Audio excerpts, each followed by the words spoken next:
આજે હું બનાવી રહી છું દરબારી સ્ટાઇલની ફાડા લાપસી, જે અમારા રાજપૂત પરિવારમાં ખાસ પ્રસંગો અને દિવાળી પર બને છે.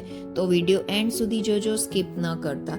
અને હવે અહીંયા મેં 1 કપ જેવું ફાડા લાપસી એટલે કે ઘઉંના ફાડા મેં 1 કપ જેવું લીધું છે. થોડું એલચીનો પાવડર લીધો છે, મેં થોડા કાજુ લીધા છે, થોડા બદામ અને થોડી કિસમિસ લીધી છે. અને હવે આપણે કુકરમાં ઘી લેવાનું છે. મેં કુકરમાં 2 ટેબલ સ્પૂન જેવું ઘી લીધું છે. અને આ લાપસી કુકરમાં ખૂબ જ સરસ બને છે. અને તમે બી કુકરમાં વધારે આપણે ટાઈમ ન હોય તો કુકરમાં આપણે બનાવી શકીએ છીએ. ખૂબ જ સરસ બને છે કુકરમાં. હવે કુકરમાં આપણે ઘી ગરમ થઈ જાય, ઘી પીગળી જાય એટલે આપણે બદામ, કાજુ અને કિસમિસ એડ કરી લેશું અને થોડીવાર માટે આપણે રોસ્ટ કરવાનું છે. આપણા કાજુ, બદામ, કિસમિસ સરસ રોસ્ટ થઈ ગયા છે, સરસ શેકાઈ ગયા છે ઘીમાં, સરસ સુગંધ આવી રહી છે.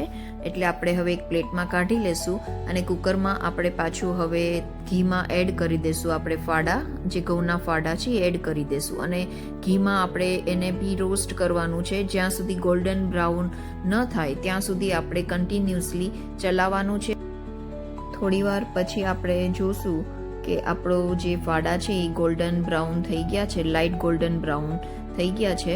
હવે આપણે કેટલમાં પાણી મેં ગરમ કરી લીધું છે, પાણી એડ કરવાનું છે. આપણે 1 કપ આપણે ફાડા લીધા છે, ઘઉંના ફાડા, તો એની સામે મેં 3 કપ જેવું પાણી એડ કર્યું છે. એટલે આપણે 3 કપ એકદમ પરફેક્ટ છે કુકરમાં બનાવવા માટે. 1 કપ ફાડાની જો સામે 3 કપ પાણી લેવાનું છે. હવે આપણે કુકર બંધ કરી દઈશું અને 4 થી 5 આપણે વિસલ લગાવવાની છે. અને 4 થી 5 વિસલ લાગી જાય પછી આપણે કુકર ખોલીને જોઈ લેશું કે આપણી જો લાપસી એકદમ સરસ થઈ ગઈ છે. ફાડા લાપસી આપણી પરફેક્ટ છે. હવે આપણે ગરમ છે, ગેસ ચાલુ કરી દેશું પાછું અને 1 કપ જેવું ખાંડ મેં લીધી છે. 1 કપ ફાડા, ઘઉંના ફાડાની સામે 1 કપ ખાંડ લેવાનું છે. આપણે સાથે સાથે એલચી પાવડર બી મેં મિક્સ કરી દીધો છે.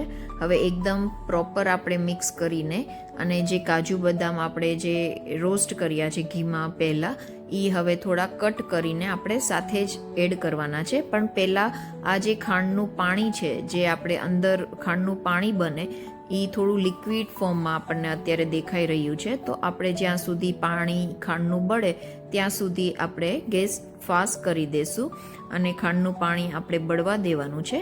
અને જો ખાંડનું પાણી થોડું થોડું દેખાઈ રહ્યું છે, ઢીલું દેખાઈ રહ્યું છે. હજી આપણે ગેસ ચાલુ રાખશું, ફાસ્ટ રાખી દઈશું એટલે થોડું પાણી બળી જાય. જો હવે તમે જોઈ શકો છો થોડું ઘી બી છૂટું થઈ ગયું છે. અને હવે જે આપણા કાજુ બદામ, કિસમિસ છે એ આપણે એડ કરી દઈશું અને બધું સરસ મિક્સ કરી લેશું. આપણું ઓરમું, આપણી ફાડા લાપસી એકદમ પરફેક્ટ તૈયાર છે.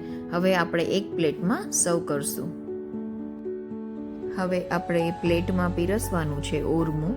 અને આપણે કોઈ ઘરે ગેસ્ટ આવ્યા હોય તો આવી રીતે આપણે ગરમ ગરમ પ્લેટમાં પીરસી લઈએ અને ઉપરથી આવા આપણે કાજુ બદામથી રોસ્ટ કરેલા કાજુ બદામ આપણે ગાર્નિશિંગ કરીએ અને ઉપરથી થોડું ડ્રાયફ્રૂટ પાવડર બી આપણે સ્પ્રિંકલ કરીએ, થોડુંક ટોપરું બી સ્પ્રિંકલ કરશું તો બી બહુ સરસ આનો લુક છે. જેવો ટેસ્ટ છે એવો જ લુક છે. તો તમે બી ઘરે આ રીતે જરૂર ટ્રાય કરજો. આ રીતે તૈયાર થઈ ગઈ છે અમારી દરબારી સ્ટાઇલ ઓરમું ફાડા લાપસી. રાજપૂતોના ઘરની આ ખાસ મીઠાઈ તહેવારોને એક રોયલ સ્વાદ આપે છે. જો તમને આ રેસીપી ગમી હોય તો વિડીયો લાઇક કરજો, શેર અને ચેનલ આશાશક્તિ રસોઈને સબસ્ક્રાઈબ કરવાનું ના ભૂલતા. Thank you.